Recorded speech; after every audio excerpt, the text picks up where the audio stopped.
Estás escuchando El Poder de la Fe, Oraciones Milagrosas, en el 90.3 FM. Tu música, tu ritmo, tu destino, la frecuencia de Dios, más escuchada a nivel mundial. Tu música, tu ritmo, tu estación, El Poder de la Fe, Oraciones Milagrosas. Muy buenas. Sean todos bienvenidos a este espacio de encuentro con lo sagrado, a este rincón de paz y reflexión llamado El Poder de la Fe, Oraciones Milagrosas. Nos alegra profundamente que hoy estés aquí con nosotros, ya seas un nuevo oyente o alguien que regresa para seguir nutriendo su espíritu. Así es. En este programa vamos a abrir el corazón a temas que nos tocan a todos. La fe, la esperanza, el poder de la oración y los milagros que pueden suceder cuando confiamos en algo más grande que nosotros. Aquí encontrarás oraciones poderosas, plegarias profundas a Dios, testimonios conmovedores y reflexiones reales sobre lo que vivimos día a día. Este espacio no es solo un podcast, es una comunidad que crece con cada palabra compartida. Queremos invitarte a que te quedes con nosotros en este episodio completo, porque hoy hablaremos de cómo la fe puede transformar nuestra vida incluso en los momentos más oscuros. Vamos a escuchar relatos verdaderos, oraciones que han traído consuelo y experiencias que nos inspiran a seguir adelante. Y recuerda que puedes seguirnos también en nuestro canal de YouTube y Facebook, El Poder de la Fe, Oraciones Milagrosas, donde encontrarás los mejores podcasts del momento para conectar con tu espiritualidad en cualquier momento del día. Así que acomódate, respira profundo y permite que este momento sea solo para ti. Porque cuando conectamos con lo divino, la vida empieza a transformarse desde el interior.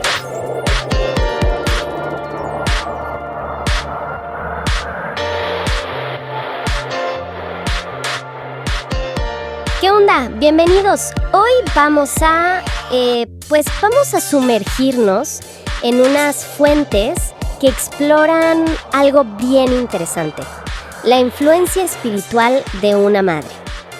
Y en particular nos vamos a centrar en María, la madre de Jesús. ¿Y qué onda con su rol según estos textos, no? ¿Listos para entrarle? Exacto. Vamos a ver cómo una de las fuentes describe su experiencia, que fue única, claro. El sacrificio que le tocó. Y su papel como un instrumento en un plan más grande. Ajá. Da una perspectiva sobre la fe, sobre la entrega, y cómo estas ideas pues también se ven en otros ejemplos que mencionan los textos. Órale, a ver, entremos ya. Uno de los escritos nos pone a una María muy, muy joven, casi una chavita, recibiendo una noticia que, le cambió la vida por completo. Sí. En un embarazo anunciado por un ángel.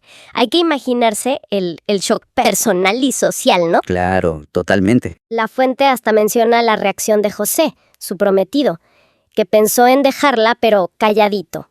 Se nota que aceptar esto fue desde el principio algo, incómodo, difícil. Y fíjate que es interesante cómo se subraya justo eso, el sacrificio, el dolor que implica una vocación así. El texto habla de enfrentar juicios, el clásico "qué van a decir", o hasta que le digan "le lavaron el coco", ¿no? Sí, claro. Y lo compara un poco con las presiones de hoy, contra quien elige un camino de fe, distinto a lo que dicta el mundo. La idea es que hay dolores que valen la pena, digamos, para alcanzar algo más grande. Y aquí es donde se pone como más abstracto, ¿no? Se usa esta idea de María como un instrumento. Ajá. Que para ser usado por Dios, pues, necesitaba estar limpio o vacío, receptivo. Usan una analogía fuerte, ¿te acuerdas? Sí, la del vaso. Exacto. ¿Preferirías tomar de un vaso de cristal carísimo, pero sucio por dentro? ¿O de uno de barro, humilde, pero impecable? Exacto. El punto es la limpieza interior, no tanto el estatus, ¿verdad? Precisamente. Y eso conecta directo con la idea central de hacer espacio. O sea, para que Jesús, y lo que Él representa en estas fuentes, salvación, cambio, pudiera, actuar, se necesitaba ese espacio interior.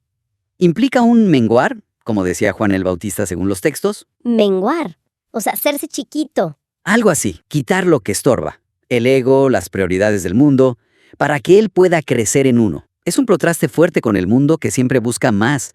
claro, acumular. Aquí la idea espiritual es necesitar menos para permitir que Dios actúe. No es pasividad, es como una preparación. Entiendo. Oye, pero los textos no solo hablan de María. Mencionan a otra mamá, Jocabed, la de Moisés. ¿Cómo entra ella aquí? Ah, sí, Jocabed la usan como un ejemplo potente de cómo la fe de una madre y sus enseñanzas pueden marcar el camino espiritual del hijo. Ok.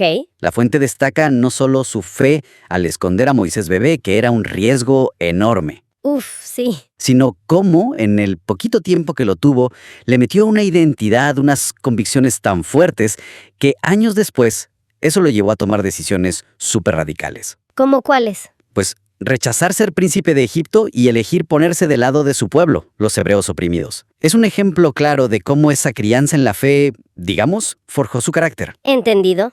Es como sembrar algo que florece mucho después, ¿no? La fe que guía decisiones. Justo eso. Y bueno, volviendo a María, que es el eje en estas fuentes, se remarca su papel único, singularísimo, al traer al mundo a Jesús. Lo describen como el único camino a la salvación, el único puente entre Dios y la gente.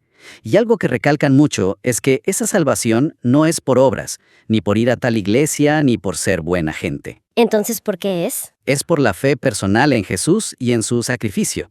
El ejemplo que siempre ponen es el del ladrón en la cruz, ¿no? Ah, claro. Que se salvó al final, solo por creer en Jesús en ese momento. El llamado es a un encuentro personal con Él. Ok, entonces si tuviéramos que resumir las ideas clave de estos materiales, diríamos que María es presentada como símbolo de sacrificio, de darle más peso a lo de adentro, a estar receptiva que a lo de afuera. Exacto. Y sobre todo, de esta necesidad de hacer espacio para algo más grande, en este caso divino. Y junto a ella, el ejemplo de Jocabed nos recuerda, según leen estas fuentes, el poder que tiene una madre para sembrar fe, convicciones firmes, y esa capacidad de tomar decisiones importantes formando gente de cambio. Muy interesante. Y esto nos deja pensando, ¿no?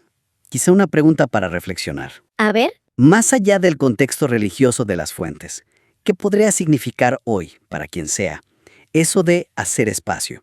O sea, ¿qué necesitamos soltar, quitar, disminuir en la vida para que algo nuevo, algo que transforme, llámese propósito, crecimiento, sanación, incluso fe, pueda encontrar un lugarcito para nacer y crecer? Buena pregunta. Definitivamente algo para quedarse pensando. Algo en que pensar, sí. El poder de la fe. Oraciones milagrosas. Continuamos. Bienvenidos a esta inmersión. Hoy vamos a explorar juntos algunas fuentes que describen aspectos de la vida de María, la Madre de Jesús. Veremos qué claves nos ofrecen. Así es.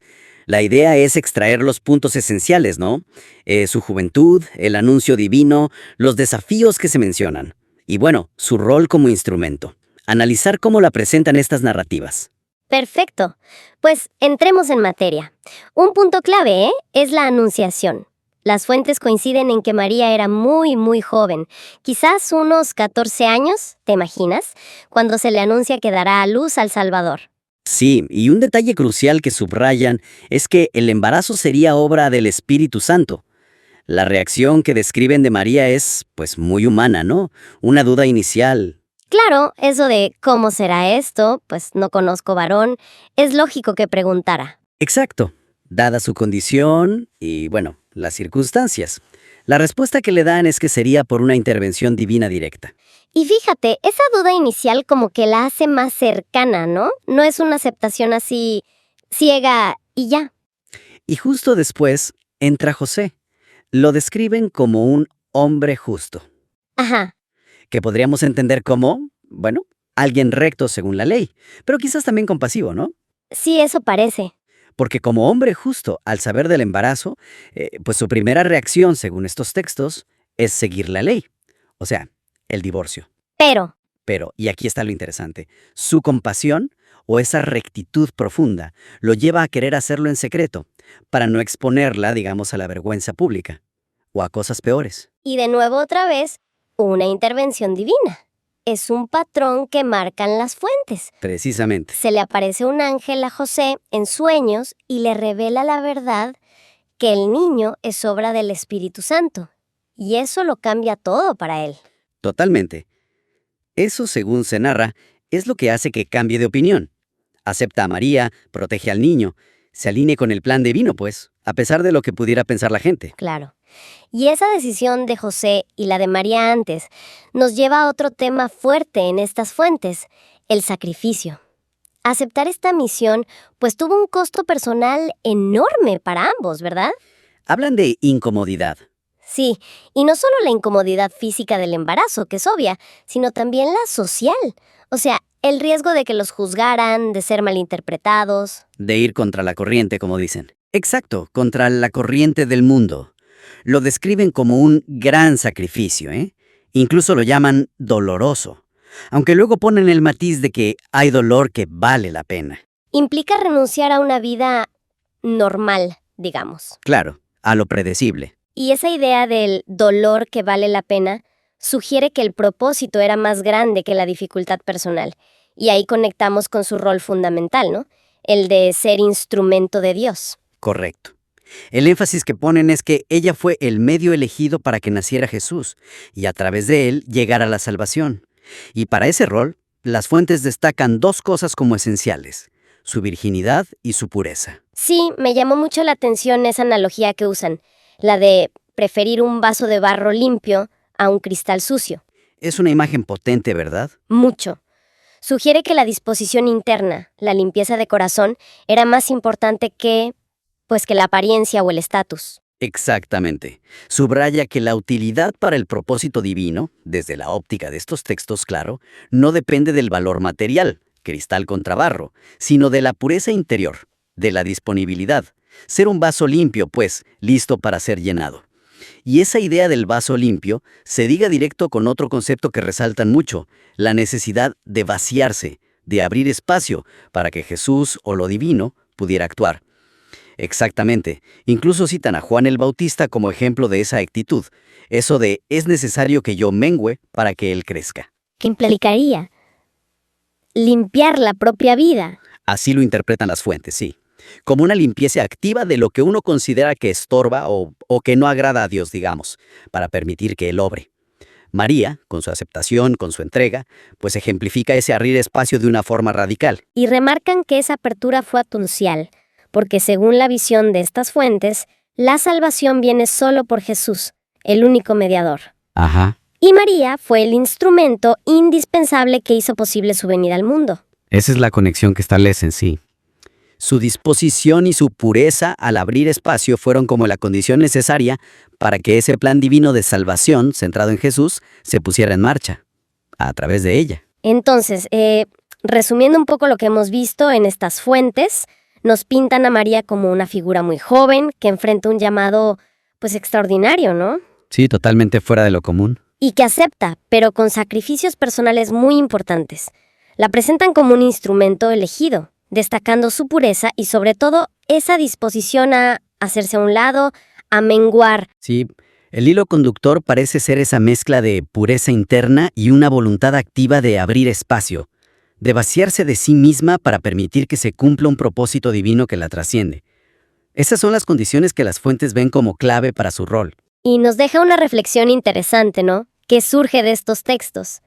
Más allá de esta historia específica, ¿qué podría significar en la práctica para cualquier persona? Eso de abrir espacio en la propia vida para algo que se considera más grande, más trascendente. Sí. Es una pregunta que queda ahí, ¿verdad? Para pensarla. Definitivamente. Algo en que reflexionar después de esta exploración.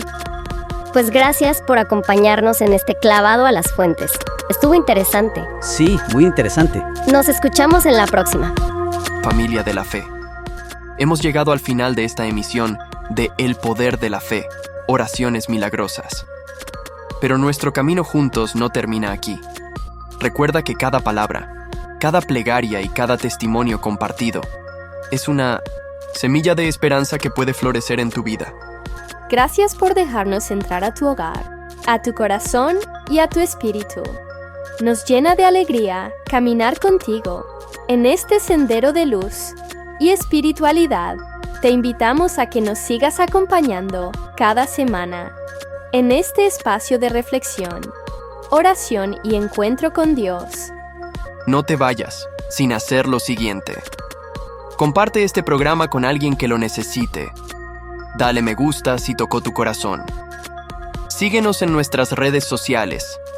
En YouTube como El Poder de la Fe, Oraciones Milagrosas y en Facebook, donde también te esperamos con más contenido que fortalece el alma, porque la fe se multiplica cuando se comparte y los milagros suceden cuando creemos con el corazón. Nos escuchamos muy pronto y recuerda, Dios nunca llega tarde. Siempre llega a tiempo. Bendiciones infinitas y hasta la próxima emisión. El Poder de la Fe, Oraciones Milagrosas. El poder de la fe. Oraciones milagrosas. El podcast de la semana.